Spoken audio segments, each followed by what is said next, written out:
Hi hello, എന്തുണ്ട് വിശേഷം? എല്ലാവർക്കും സുഖമല്ലേ? അപ്പോൾ എല്ലാവരും സുഖമായിട്ടിരിക്കുന്നെന്ന് വിശ്വസിക്കുന്നു. ഞങ്ങളും സുഖമായിട്ടിരിക്കുന്നു. മോൾക്ക് പനിയൊക്കെ ആയിരുന്നു. വന്നതിൻ്റെ ഒരു പനിയും കാര്യങ്ങളൊക്കെ ഇപ്പോൾ അവൾ ഓക്കെ ആയിട്ട് വന്നിട്ടുണ്ട്. അപ്പോൾ കുറേ ദിവസമായി KFC ഒക്കെ കഴിച്ചിട്ടെന്നും പറഞ്ഞ് ഇവിടെ വന്നിട്ട് വാങ്ങിച്ചില്ല എന്നും പറഞ്ഞ് മോൻ ഒരേ ഒരു നിർബന്ധം. അങ്ങനത്തെ കുറേ ദിവസം കൊണ്ട് പറയുന്നതാണേ. അങ്ങനത്തെ KFC വാങ്ങിക്കാനായിട്ട് പുറത്തേക്ക് ഇറങ്ങി. ഇവിടെ ഒരുപാട് ഫ്ലാറ്റുകളുണ്ട്. എല്ലാവരും മലയാളികളൊന്നും അല്ല, എന്നാലും നല്ല നിശബ്ദമാണ് കേട്ടോ. ഇവിടെ ഭയങ്കര സൈലന്റ് ഏരിയ ആണ്. ഈ ഗിഫ്റ്റ് എൻ്റെ ഫ്രണ്ട് നാട്ടിലേക്ക് പോയപ്പോൾ എനിക്ക് ഗിഫ്റ്റായിട്ട് തന്നതാണ്. അവളുടെ പേര് ഐഷ എന്നാണ്. നല്ല രസമുള്ളൊരു ടോയ് ആണ്. ഇങ്ങനെ ഞെക്കുമ്പോഴത്തേക്കും ഒരു പാവക്കുട്ടി ഇങ്ങനെ ഓപ്പൺ ആയിട്ട് വരുവേ, അതാണ് അവൾ പറയുന്നത്. പിന്നെ ദേ ഞങ്ങൾ പുറത്തേക്ക് പോവാണ് കേട്ടോ. അങ്ങനെ ദേ പുറത്തേക്ക് ഇറങ്ങി. അപ്പോൾ ഇന്ന് പാർക്കിങ്ങിലാണ് വണ്ടി കിടക്കുന്നത്. അങ്ങനെ എത്തി പാർക്കിങ്ങിലേക്ക് പോവാണേ. ലിഫ്റ്റ് ഉണ്ട്, പക്ഷേ ഞാൻ സ്റ്റെപ്പ് വഴി ഇറങ്ങാമെന്ന് വിചാരിച്ചിട്ട് തൊട്ട് താഴെ തന്നെയാണ് കേട്ടോ പാർക്കിങ്. അപ്പോൾ സ്റ്റെപ്പ് വഴിയിട്ട് താഴേക്ക് ഇറങ്ങുവാണേ. ഒരുപാട് കാറുകൾ ഇവിടെ ഇട്ടിട്ടുണ്ട്. ചില സമയങ്ങളിൽ ഞങ്ങൾക്ക് കാറിടാൻ പോലും സ്ഥലം കിട്ടാറില്ല, അത്രയ്ക്കും തിരക്കായിരിക്കും. അപ്പോൾ നമ്മൾ മുകളിൽ പാർക്കിങ്ങിൽ അല്ലാണ്ട് തന്നെ കൊണ്ടിടുവേ.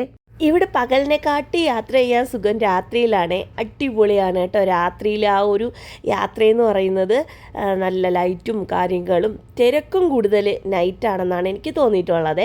അങ്ങനെ ദേ ഞങ്ങൾ മുന്നോട്ട് പോവുകയാണേ. ഈ കാണുന്നതൊരു ലാംസ് അറ്റ് ഹോം എന്ന് കണ്ടില്ലേ, ഇതൊരു 5 റിയാലും 11 റിയാലിനും ഒക്കെ സാധനം കിട്ടുന്ന കടയാണ്. അപ്പോൾ അവിടെ നിന്നാണ് ഞങ്ങൾ സ്കൂളിലേക്ക് പെട്ടെന്ന് എന്തെങ്കിലുമൊക്കെ ആവശ്യത്തിനുള്ള സാധനങ്ങളൊക്കെ പറയുമ്പോൾ ഓടി വന്ന് വാങ്ങിക്കുന്നതാണ്. ഞങ്ങളുടെ റൂമിൻ്റെയൊക്കെ തൊട്ടടുത്തായിട്ടാണ് ഈ ഒരു കട വന്നിരിക്കുന്നത്. അപ്പോൾ ഇവിടെ സ്കൂളിലത്തേക്ക് വേണ്ടിയിട്ടുള്ള ഇപ്പം എക്സാമ്പിൾ നമ്മുടെ A4 ഷീറ്റ് പേപ്പർ അല്ല കളറിങ് പേപ്പർ ഇങ്ങനെയുള്ള എന്തെങ്കിലുമൊക്കെ നമ്മുടെ അത്യാവശ്യത്തിനൊക്കെ പറയത്തില്ലേ, അങ്ങനെയൊക്കെ വന്ന് വാങ്ങിക്കുന്നത് ഈ ഒരു കടയിലാണ്. അങ്ങനത്തെ ഞങ്ങളുടെ KFC കട എത്താറായിട്ടുണ്ട്. ഇതോല്ല, അതാണ് KFC. അപ്പോൾ അതിൻ്റെ തൊട്ട് കാണിക്കുന്ന ഈ ലെമോണ ഒരു കപ്സ കടയാണ്. ഈ ഇവിടുത്തെ കപ്സയും നല്ല ടേസ്റ്റാണ്. ഇവരുടെ കപ്സ വെറും മസാല റൈസൊന്നും അല്ല, വെറും വെള്ള റൈസാണ്. പക്ഷേ അതിൻ്റെ മുകളിൽ ഒരു വറുത്ത ഉള്ളിയൊക്കെ ഇട്ട് തരും. പക്ഷേ ആ ഒരു കപ്സയ്ക്ക് തന്നെ നല്ലൊരു ടേസ്റ്റാണ്. അവരുടെ ഫാവും അൽഫാവും ഒക്കെ നല്ല ടേസ്റ്റാണ്. അപ്പം നമ്മുടെ മനസ്സിൽ KFC ഇപ്പോൾ മനസ്സിൽ കിടക്കുന്നത് കൊണ്ട് തന്നെ അങ്ങോട്ടേക്ക് പോകുന്നില്ല, നേരെ KFCയിലേക്ക് പോവുകയാണ്. ഇവിടെ 3 ഷോപ്പ് അടുത്തടുത്തിരിപ്പുണ്ട്. നടുക്കാണ് കേട്ടോ KFC. അങ്ങനെ ഞങ്ങളുടെ നേരെ KFCയിലേക്ക് വന്നു. ഇവിടെ ഓർഡർ ചെയ്യാനായിട്ട് നമ്മൾ ഷോപ്പിനുള്ളിലേക്ക് കയറണമെന്നില്ല, വണ്ടിയിൽ ഇരുന്നുകൊണ്ട് തന്നെ നമുക്ക് ഓർഡർ ചെയ്യാൻ പറ്റും. എങ്ങനെയാണെന്നല്ലേ, അവിടെ ഒരു ബോർഡ് വെച്ചിരിക്കുന്നത് കണ്ടില്ലേ, ഒരു ചുമന്ന കളർ ബോർഡ്. ആ ബോർഡ് നമ്മുടെ വോയിസ് കേൾക്കാനും നമുക്ക് അവരോട് സംസാരിക്കാനും പറ്റുന്നതാണ്. അവിടെ നിന്നുകൊണ്ട് നമുക്ക് എന്തൊക്കെയാണ് വേണ്ടതെന്ന് നമ്മൾ അതിൽ കൂടെ അങ്ങ് പറയുകയാണ് ചെയ്യുന്നത്. അപ്പോൾ ഓർഡറായിട്ട് ഇവിടെ നമുക്ക് കുറച്ചും കൂടെ മുന്നോട്ട് വരുമ്പോഴത്തേക്കും ഈ ഒരു വാതിൽ കണ്ടില്ലേ, ഇതിൽ കൂടെ നമുക്ക് നമ്മൾ പറഞ്ഞ സാധനങ്ങൾ അവർ തരുവാണ് ചെയ്യുന്നത്. അങ്ങനെ ഞങ്ങൾക്ക് പെട്ടെന്ന് തന്നെ ഞങ്ങളുടെ സാധനം കിട്ടിയിട്ടുണ്ടായിരുന്നു. ഇനി നേരെ ഇതും കൊണ്ട് എത്രയും പെട്ടെന്ന് റൂമിലേക്ക് എത്തണം, അതിനുള്ള പുറപ്പാടാണേ. പക്ഷേ ഒരു കാര്യമുണ്ട്, വന്ന വഴി തന്നെ തിരിച്ചു പോകാനൊന്നും പറ്റത്തില്ല. കുറച്ച് ചുറ്റിക്കറങ്ങിയാലും അത്രേ. റോഡ് നല്ല തിരക്കുണ്ടായിരുന്നേ. വന്ന വഴിയിൽ യൂട്ടേൺ അടിക്കുന്ന ഭാഗമൊക്കെ ഇങ്ങനെ അടച്ചു വെച്ചിരിക്കുമായിരുന്നു. അതുകൊണ്ട് തന്നെ കുറച്ചും കൂടി ഇങ്ങനെ മുന്നോട്ട് പോയിട്ടോ അത്രേ യൂട്ടേൺ അടിക്കാൻ പറ്റുള്ളായിരുന്നേ. അതുകൊണ്ട് തന്നെ നല്ല തിരക്കും ഉണ്ടായിരുന്നു റോഡിലൊക്കെ.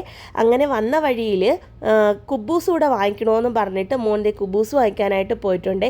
ഇപ്പം ഒറ്റയ്ക്ക് സാധനം വാങ്ങിക്കാനൊക്കെ കടയിൽ കയറുവേ, പൈസ കൊടുത്ത് വിട്ടാൽ മതി, ഒറ്റയ്ക്ക് വാങ്ങിച്ചുകൊണ്ട് വരും. ഇപ്പം അത്രത്തോളമൊക്കെ ആയിട്ടുണ്ട് കേട്ടോ, അതൊരു സന്തോഷം.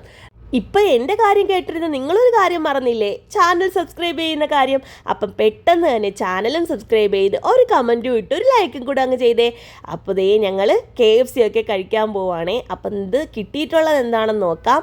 അതിൽ കുറേ ടൊമാറ്റോ കെച്ചപ്പും കുറേ സ്പൂണും പിന്നെ ഒരു 4 ബണ്ണും കുറേ ടിഷ്യൂവും പിന്നെ നമ്മുടെ ബ്രോസ്റ്റഡുമാണ് കിട്ടിയിട്ടുള്ളത്. പിന്നെ ഫ്രഞ്ച് ഫ്രൈസും ഉണ്ടേ, പിന്നെ 1 ലിറ്റർ പെപ്സി. ഇത്രയാണ് ഞങ്ങൾ വാങ്ങിച്ച KFC ബോക്സിനകത്ത് ഉണ്ടായിരുന്നത്.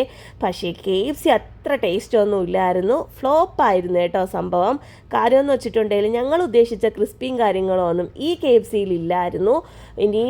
എനിക്ക് എന്താണെന്നറിയത്തില്ല, ഞങ്ങളിപ്പോൾ എപ്പോൾ വാങ്ങിച്ചാലും ഇങ്ങനെയായിരിക്കും കേട്ടോ അവസ്ഥ. അങ്ങ് തണുതണായിരിക്കും, ഒരു ടേസ്റ്റ് ഇല്ലാത്ത പോലെ. എന്നാലും പേടിച്ചതല്ലേ, കളയാൻ പറ്റില്ലല്ലോ. അങ്ങനെ ഞങ്ങളെല്ലാവരും കൂടെ ഇരുന്ന് എല്ലാം ഫിനിഷാക്കിയിട്ടുണ്ട്. അപ്പം നേരത്തെ പറഞ്ഞ പോലെ പെട്ടെന്ന് സബ്സ്ക്രൈബും കമൻറ്റും ലൈക്കും ഒക്കെ പോരട്ടെ.